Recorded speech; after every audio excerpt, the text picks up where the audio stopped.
धम्मपद पाली साहित्य का एक अमूल्य ग्रंथ रत्न है। बौद्ध जगत में इसका उसी प्रकार प्रचार है जिस प्रकार हिंदुओं में गीता और ईसाइयों में बाइबल तथा मुस्लिमों में कुरान।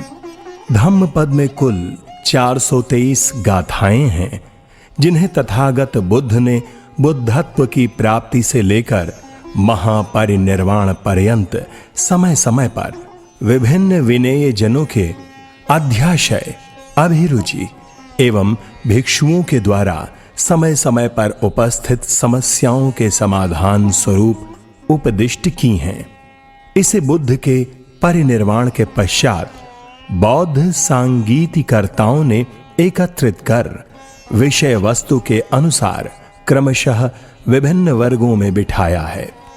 धम्मपद 26 वर्ग और 423 गाथाओं में निबद्ध है। सहस्रमपि चेवाचा अनत्तपद संहिता एकं अत्तपदं सेयो यं सूत्वा उपसम्मति।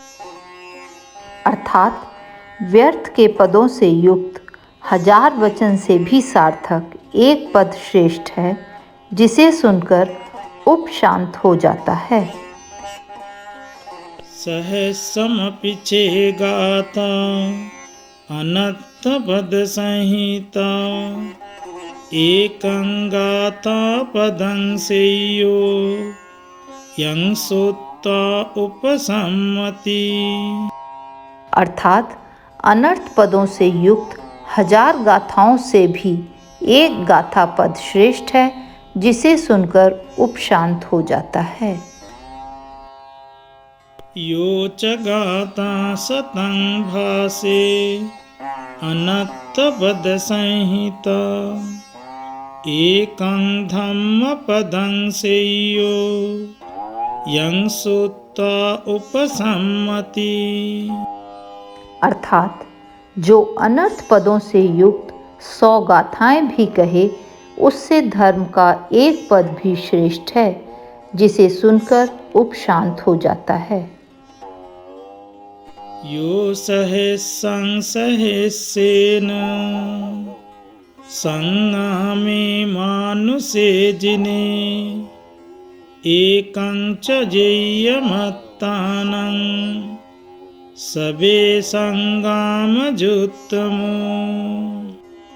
अर्थात जो संग्राम में हजारों मनुष्यों को जीत ले उससे उत्तम संग्राम विजयी वही है जो स्वयं को जीत ले। अत्ताहवे जितं सेयो याचायं इतरापजा अत्तदन्तस्य पोषस्य नित्यं संयत्तचारिणो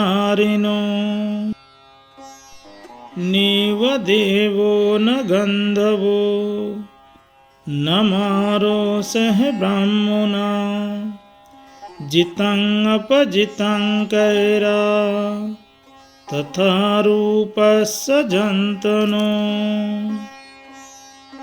इन अन्य प्रजाओं को जीतने की अपेक्षा स्वयं को जीतना श्रेष्ठ है। स्वयं का दमन करने वाला और नित्य अपने को संयम करने वाला जो पुरुष है उसके जीतने को ना देवता, ना गंधर्व, ना ब्रह्मा पराजित कर सकते हैं।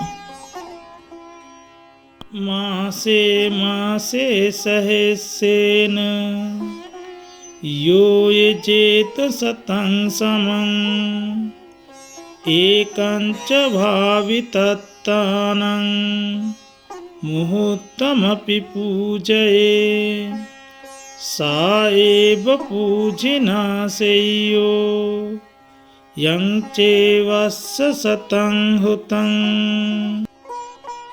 अर्थात जो महीने महीने 100 वर्ष तक 1000 रुपये से यज्ञ करे और यदि परिशुद्ध मन वाले एक पुरुष को मुहूर्त भर भी पूजे तो 100 वर्ष के हवन से यह पूजा ही श्रेष्ठ है।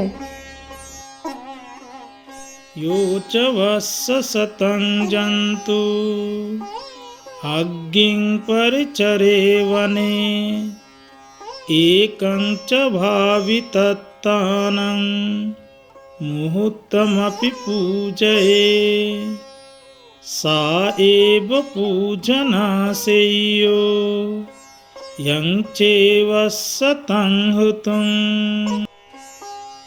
अर्थात जो प्राणी 100 वर्ष तक वन में अग्निहोत्र करे और यदि परिशुद्ध मन वाले एक पुरुष को मुहूर्त भर भी पूजे तो 100 वर्षों के हवन से वह पूजा ही श्रेष्ठ है। यं किंचित्तं च हुतं च लोके संवत्सरं चेत पुण्यपेक्को सब्बं पितङ्नं चतुर्भागमेति अभिवादना उज्जुगतेषु सेयो। अर्थात यदि पुण्य को चाहने वाला वर्ष भर लोक में यज्ञ और हवन करे तो भी वह सब व्यक्तियों को किए गए अभिवादन के चौथाई फल के बराबर भी नहीं होता, प्रत्युत अभिवादन ही श्रेष्ठ है। अभिवादनशीलस्य नित्यं वद्धापचायिनो चत्वारो धम्मा वर्धन्ति आयुवन्नो सुखं बलं। अर्थात जो अभिवादनशील है, जो सदा वृद्धों की सेवा करने वाला है, उसकी 4 बातें बढ़ती हैं। 1 आयु, 2 वर्ण, तीसरा सुख और चौथा बल। यो च वस्य शतं जीवे दुःशीलो असमाहितो एकाहं जीवितं सेयो शीलवन्तस्य जायनो।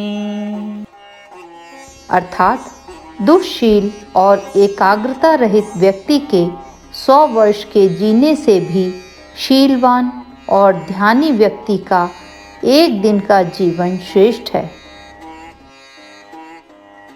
यो च वस्य शतं जीवे दुःपन्यो असमाहितो एकाहं जीवितं सेयो पඤ्ඤावन्तस्य जायनो। अर्थात दुष्प्रज्ञ और एकाग्रता रहित व्यक्ति के 100 वर्ष के जीने से भी प्रज्ञावान और ध्यानी का 1 दिन का जीना श्रेष्ठ है। यो च वस्य शतं जीवे कुशीतो हीनवीर्यो एकाहं जीवितं सेयो वीर्यमारभतो दल्लम्। अर्थात आलसी और अनुद्योगी मनुष्य के 100 वर्षों के जीवन से दृढ़ उद्योगी का 1 दिन का जीवन श्रेष्ठ है। यो च वस्य शतं जीवे अपसंउदयाभयम् एकाहं जीवितं सेयो पश्यतो उदयाभयम्। अर्थात 5 स्कंधों की उत्पत्ति और विनाश का मनन न करने वाले व्यक्ति के 100 वर्ष के जीवन से उत्पत्ति और विनाश का मनन करने वाले व्यक्ति का 1 दिन का जीवन श्रेष्ठ है। यो च वस्य शतं जीवे अपसंगमतं पदम् एकाहं जीवितं सेयो पश्यतो अमतं पदम्।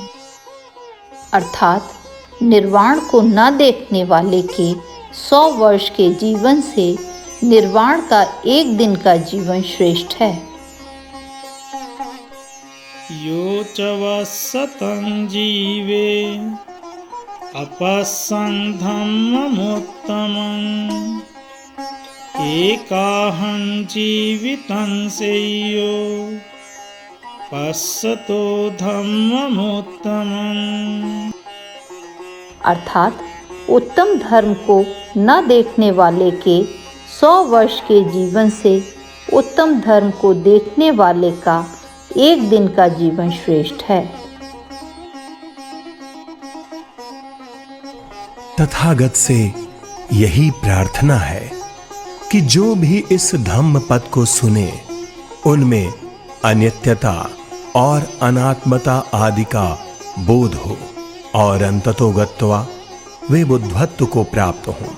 ये संसार आर्य जनों से सदा भरा रहे तथा आध्यात्म सद्बुद्धि को प्राप्त करे।